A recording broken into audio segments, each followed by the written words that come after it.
Hey everybody, I'm JJ Johnson, and welcome to the American Prepping Academy.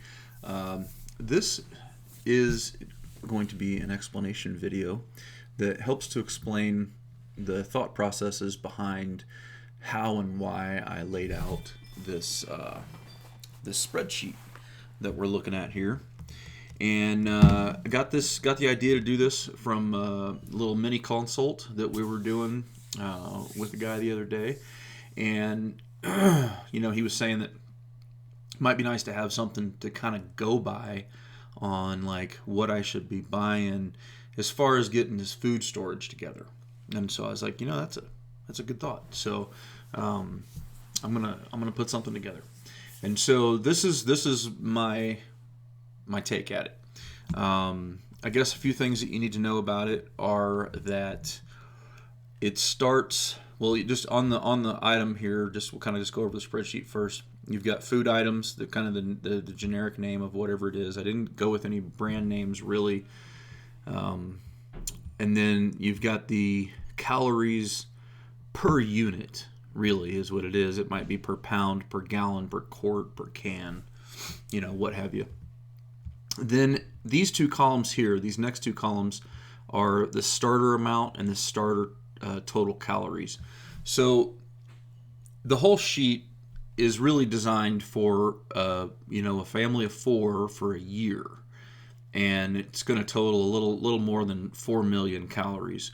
But the starter amount is like, okay, those amounts are way too big. Give me a more reasonable number.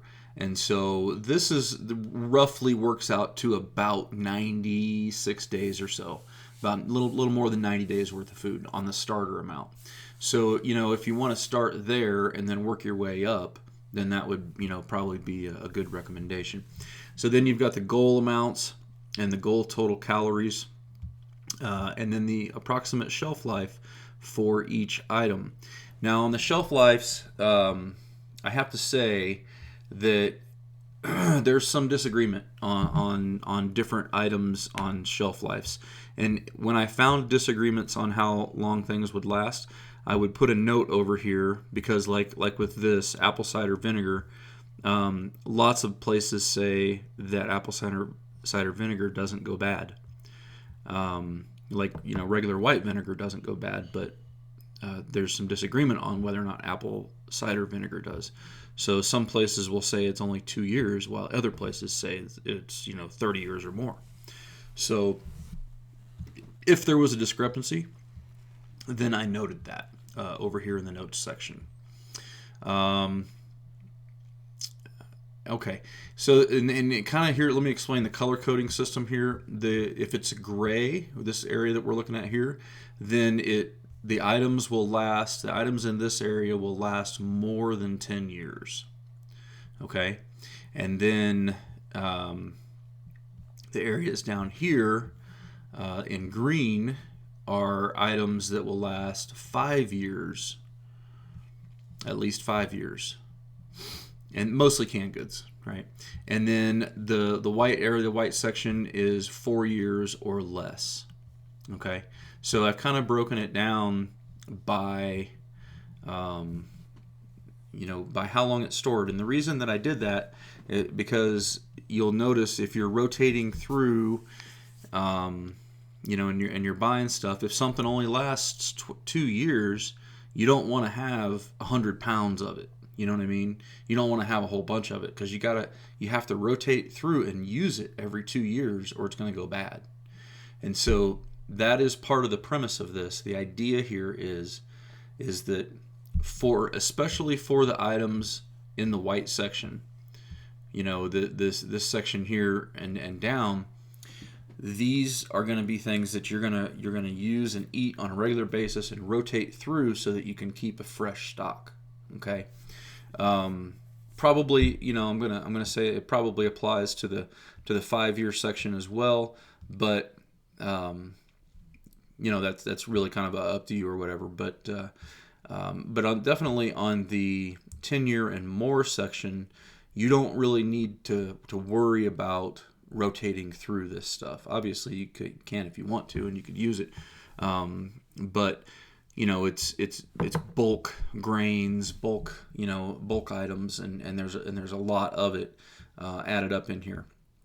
So, like for example, with the dried white rice, you're looking at 600 pounds. That's that's a ton of stuff, but it lasts pretty much indefinitely if it's stored correctly.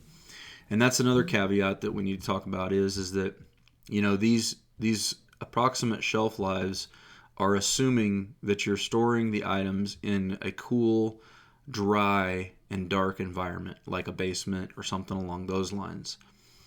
If you're not, then that can significantly shorten the shelf life of the items. The other thing is that the items need to be stored properly, in 5-gallon buckets or Mylar bags with oxygen absorbers, or whatever the case may be for whichever item. And I've got some videos on showing how to do that, and you guys can check those out if you want. So it's all contingent upon it being stored correctly in the right environment and all that kind of stuff. The next thing is that I tried to, I kind of just am going off of what I have in my house and in my stocks and stuff like that. And your list is going to be different, right? Because people eat lots of different things and all that kind of stuff. And so what I'm recommending to you guys is that you can take this list and just use it as a starting point. And then you can take off the items that you just don't eat or don't like or whatever the case may be and replace in the things that you do. You know what I mean? So I'm hoping that this is a starting point for you. And, don't take it to be, I'm saying that you should just get all these things, because that's really not what I'm trying to say. I'm just trying to give you guys a starting point so that you can then customize it for your particular needs and your dietary needs and, all those kinds of things. So, if you see something on here like deviled ham, oh my gosh, I hate that. I'm not, I'm not going to eat that. Well, that's, it's just a canned meat that lasts, for 5 years. And so that's why it's on the list. And that's part of the list. The way that the list here is organized as well is that, these are kind of like main staples, big, things that as a general rule are pretty common throughout.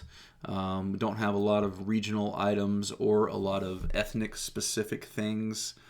There are some, here and there, but it's really just trying to be a general kind of guide.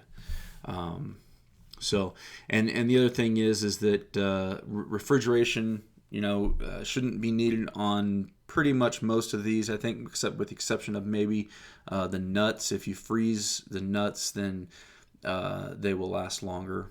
So that was one particular thing. But other than that, and then pretty much none of this needs refrigeration. So, that's kind of what we're shooting for there as well.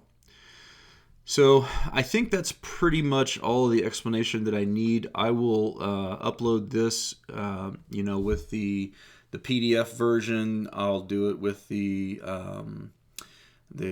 Excel spreadsheet as well as the numbers, and so you can do it on PC or Mac and all that. And then you guys can take it and personalize it and use it, however you want to use it. Little note on the calories and the sources down here at the bottom. So this is the total calories for, if you were going to do the family of 4 for a year, that takes you just over 4 million calories. And then on this category, it's about 778,000 calories. And, obviously, if you go through and change your numbers, your quantities, to be more realistic for you, then that's going to affect, the bottom line down here. For the dates and to determine if things were good, the primary 2 sources that I used were the eatbydate.com and the stilltasty.com. And then for the calorie content, I either looked at the nutritional labeling on the items on Amazon, or I also used calorieking.com for, some of the generic items and stuff.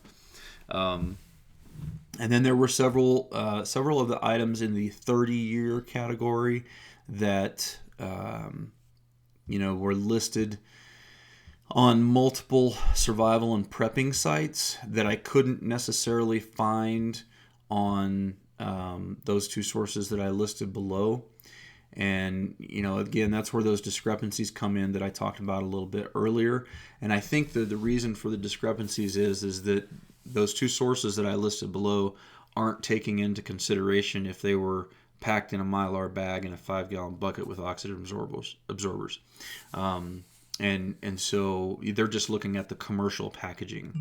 And so I think that's a big reason for the discrepancies on those, and that kind of thing. But, who knows? I'm not exactly sure. I'm not sure what the reasons are, but that's why I noted the difference for you guys, so that you might decide, hey, I don't want to buy 6 pounds of chicken bouillon because it might not last 30 years. It might only last 2 years, and so I just wanted you guys to be aware of that. But yeah, I think that's pretty much it. If you've got any questions, just let me know. Just stick them down in the comments below, and I'll do the best I can to answer them for you. I'm also working on a radio communications 101 lesson and a basic survival kit lesson as well, for wilderness survival, going out in the woods, spending the day out in the hiking and that kind of thing. Kind of just the bare bones basics of what's required there too. If you guys got suggestions for content, things that you want to see, then definitely also let me know, and I'll see if I can work that in the schedule and help you out. So anyway, guys, I hope this was useful. Let me know. Give me some feedback. Let me know what you think. All right. Talk to you later.